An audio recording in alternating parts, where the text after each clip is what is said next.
Let's dive in, shall we? Today, we're talking about dopamine. You know, that feel-good chemical everyone's always going on about. But today, we're going deeper. Definitely going beyond just, dopamine makes you happy. Right. We've got this fascinating conversation between Tiffany, she's a blogger who has ADHD, and then Volchek, he's a real estate entrepreneur. An interesting pairing for sure. Totally. And they each have such interesting perspectives on how dopamine affects them, like with their motivations, their struggles, even in how they approach their work. I think what struck me was how self-aware both of them are. Like they can spot those dopamine patterns in their own lives. Yeah. They even find it kind of funny sometimes. Yeah. And that's what we're going to unpack today. So think of this deep dive as like a cheat sheet to dopamine. We're going to help you figure out how it's working in your own life. Exactly. And then once you know how it works, you can actually start using it to your advantage. Totally. Like a productivity and happiness hack. I like that. Okay, so Volchek, he's not officially diagnosed with ADHD or anything, but he's noticed this thing in his life where he's always seeking out new experiences, new projects, jumps from one thing to the next. Like, he's done everything from acting in Hollywood to playing hockey. Classic dopamine seeking, right? He thinks so, yeah. And it makes sense. Dopamine is all about motivation. It's what gets us excited about starting something new, that initial rush of anticipation. But key studies actually show that our brains release the most dopamine, not when we finish something, but when we're anticipating a reward. So it's the starting line, not the finish line, that gets us going. Exactly. Think of it like a carrot on a stick, always just out of reach. It keeps us moving, but it also keeps us wanting more. Which totally explains why Volchek starts a lot of projects but doesn't always finish them. Right. The initial idea gives him that dopamine rush, but then the novelty wears off and it gets harder to keep going. And this is where it's helpful to understand ADHD. Tiffany, since she's officially diagnosed, experiences that need for novelty even more intensely. She describes it as this constant struggle to stick with routines. Like, it's tough to find that same spark in everyday stuff. Makes total sense. So if you're listening and you're like, wait, that's me, I need constant novelty, it could be tied to how your brain handles dopamine. Now, something both Tiffany and Volchek talk about is this feeling of come down after that initial dopamine rush. What's actually happening in the brain during that phase? Okay, imagine your brain is like a seesaw. When dopamine floods in, it tips the seesaw way up on the pleasure side. Okay, I'm picturing it. But your brain wants to stay balanced, right? Yeah. So it has to release other chemicals to bring the seesaw back down to level. And that can lead to those feelings of guilt, fatigue. That's the come down. I like that, the seesaw analogy. And Tiffany really connects this to her struggle with impulse spending. She'll get this high from buying things, but then later on, it's all regret. Oh, yeah. Shopping can definitely trigger a dopamine release. It's a quick hit of pleasure, but like any quick hit, it fades fast. And then, of course, your brain wants more. So it's this cycle of temporary highs followed by those come-down feelings. And it makes it really hard to break that cycle. Now, Volchek has this interesting idea that guilt is actually part of the come down itself. Yeah. He wonders if it's like the brain's way of regulating those dopamine highs. That's a fascinating thought. And actually, some researchers believe that's exactly what's going on. Those feelings of guilt, shame, remorse, they might be the brain's way of saying, whoa, slow down, buddy. Maybe we got a little carried away there. So it's not just seeking pleasure, it's also trying to keep us in check, like trying to keep us from going too crazy with the dopamine chase. Right. And understanding that dynamic is so important because it helps us recognize those patterns in our own lives and ultimately find healthier ways to manage those highs and lows. So then the question is, what are some healthy ways to actually harness that dopamine power? Both Tiffany and Volchek seem to have found some techniques that work for them. Definitely. Tiffany, she's a big believer in exercise, and there's science to back it up. Just 10 minutes of moderate exercise can trigger a good dopamine release, comparable to like the feeling you get when you accomplish a challenging task. Oh, interesting. She also loves body doubling, which is basically just working alongside someone else. It gives you that extra motivation and accountability. Yeah, having someone else there can really help you stay focused. Absolutely. Now, Volchek, he's got this really clever trick. He moved all of his workout equipment into his bathroom. Wait, what? Yeah, so he sees it right before he showers, and it like cues him to work out. That's brilliant. He's totally hacked his routine. He has. And it's all about those environmental cues and how we build habits. By making those cues more obvious, we can make it easier to do those things that give us that dopamine boost without having to rely on willpower alone. So, like, if you're trying to build a new habit, think about how you can make it part of your routine or add visual reminders to your space. Now, Volchek is also a big advocate for meditation. He thinks it really helps with focus and impulsivity. He actually had an aha moment during a meditation retreat he went on. Meditation can be amazing, but it's not always easy. It takes practice, especially for someone like Volchek who had a hard time with it at first. Tiffany, she actually uses a meditation app, and she finds it much easier to stick with.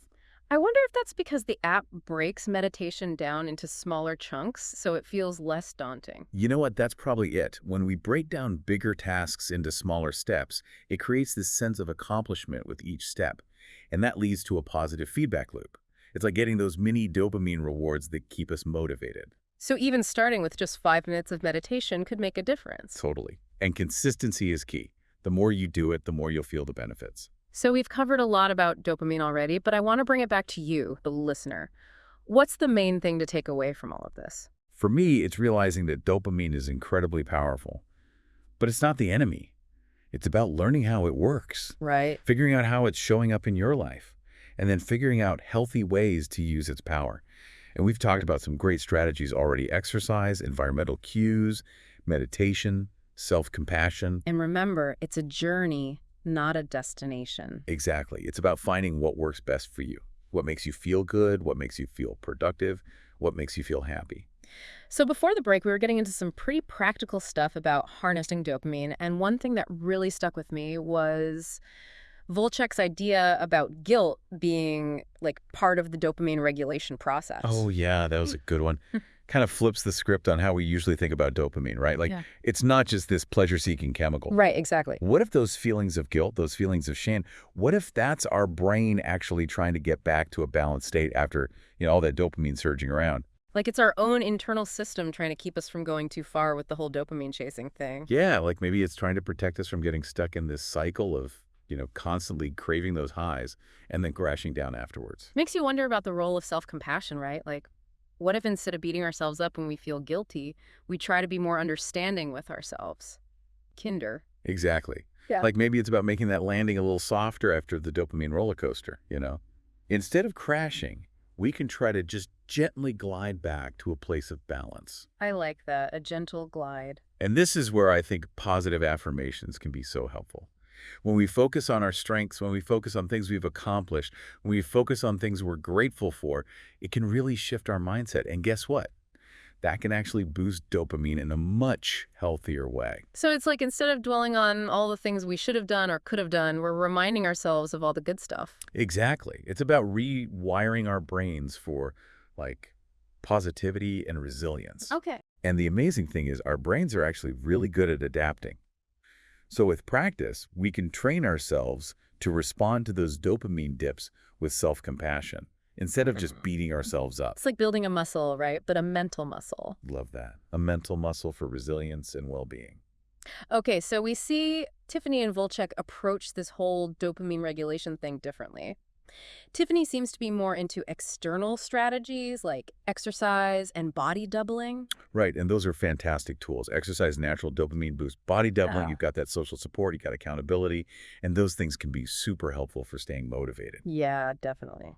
Volchek, on the other hand, he seems drawn to more internal practices, Mm-hmm. like meditation, affirmations. All right. And both approaches are valid.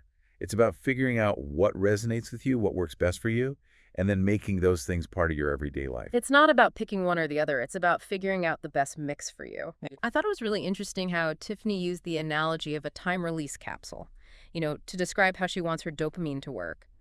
Instead of going for those intense, short bursts, she's aiming for a more steady level of those feel-good chemicals throughout the day. Smart. That's a great goal to have. It's about finding those things that give you a nice, steady stream of dopamine, Yeah. without the crazy ups and downs. Yeah, finding that sweet spot where you feel motivated and energized, but you're not getting trapped in that whole cycle of craving and chasing. Exactly. It really makes you think about all the things we do in a day, and whether they're actually serving us or just keeping us on that dopamine treadmill. Oh, for sure. And I think for a lot of people, social media is a big one. It's so easy to get sucked into that endless scroll, just constantly looking for those likes and notifications. It's designed that way. I mean, Hmm. those platforms are literally built to tap into our brain's reward systems. Yeah. That's the same neural circuitry that's involved in, addiction. Yeah, that's why it's so hard to break away. Absolutely. Yeah. Volchek actually made this comparison to like those experiments with rats, the ones where they keep hitting a lever to get a tiny reward, even if it means like totally wearing themselves out. Right. I think that's such a powerful image because it shows just how easily we can get hooked on those quick hits of dopamine, even when they're not really giving us what we need deep down. Yeah. But the good news is we can change that, right? Absolutely. Yeah. I mean, once we understand how those platforms are working, we can start making more conscious choices about how we use them, how much time we spend on them. Taking back control instead of letting our cravings control us. Exactly. And it's about finding other ways to connect, other ways to engage with things that bring us real joy, real fulfillment. You know, what I really admire about both Tiffany and Volchek is how honest they are about their struggles with dopamine. They are. It's really refreshing, actually. And their sense of humor about it makes it also relatable. It's like, oh, I'm not the only one who deals with this. Exactly. We all experience that dopamine roller coaster to some degree. And it's okay to admit it.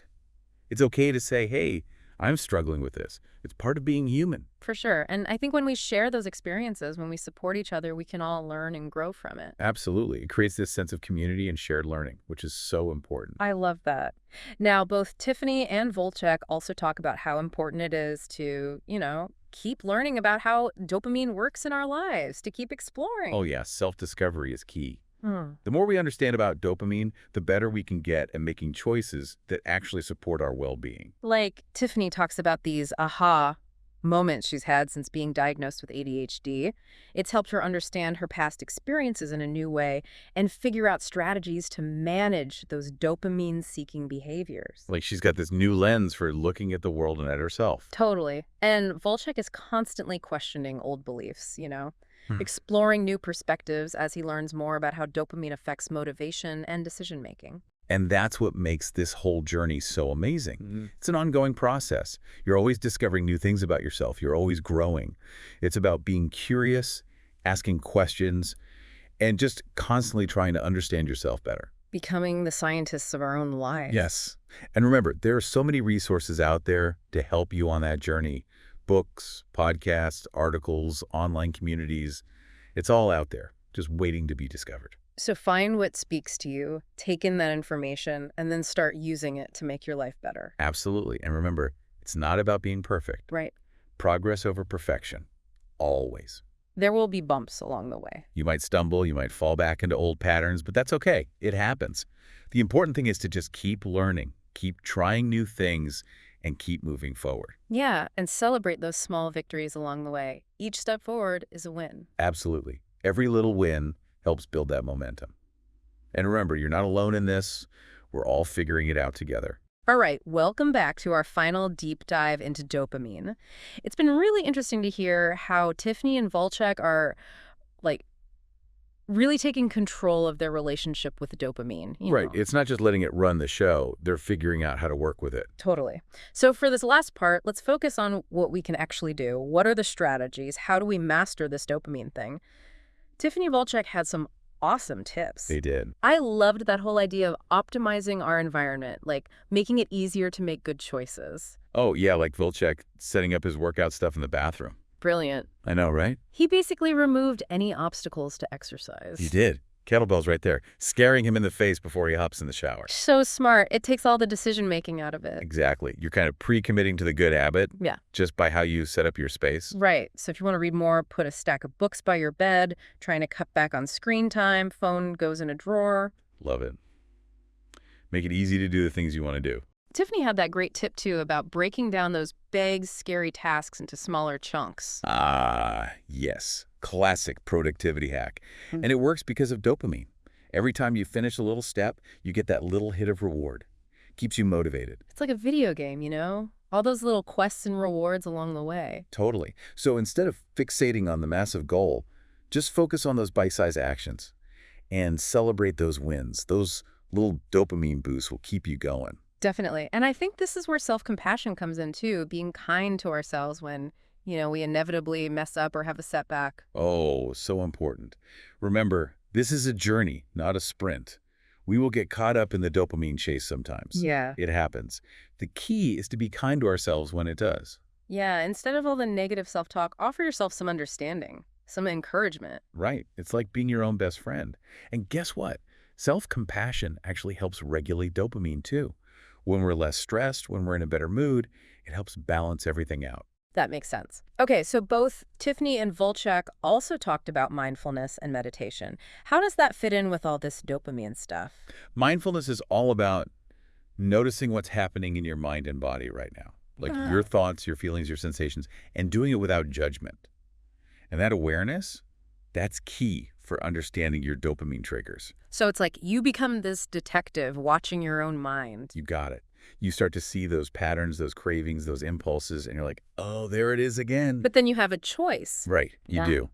Instead of automatically reaching for the candy bar or scrolling through social media when you're stressed, you pause, you take a breath, and you ask yourself, what's really going on here? Is this going to make me feel better in the long run, or is this just a quick dopamine hit? You're in the driver's seat. Exactly. Mhm. Tiffany also talked about finding different sources of dopamine, right? Things that bring you real joy, real fulfillment, not just those fleeting hits of pleasure. Right, like what are the things that actually make life good? It's a shift in mindset. It's moving away from those external rewards and focusing on what brings you happiness from the inside. So less about those dopamine rushes from shopping or binge watching. And more about hobbies, connecting with people you love, spending time in nature, doing things that align with your values. Things that maybe don't give you that instant dopamine hit, but they make you feel good in a deeper way. Exactly. More Yeah. satisfying, more sustainable. Like it's the difference between junk food and a healthy meal, right? One gives you that sugar rush and then you crash. The other nourishes your body and mind over time. Perfect analogy. Yeah. And I think that's a great place to wrap up. We've talked about the power of dopamine, how it can sometimes lead us astray, but most importantly, how we can work with it to create a better life. Yeah. It's been an awesome deep dive. I hope everyone listening feels like they've got a better grasp on this dopamine thing now and how it all works. Me too. And remember, this is just the beginning. Keep learning, keep experimenting, find what works best for you. Make dopamine your friend. And be kind to yourself along the way. This is a journey. We're all in this together.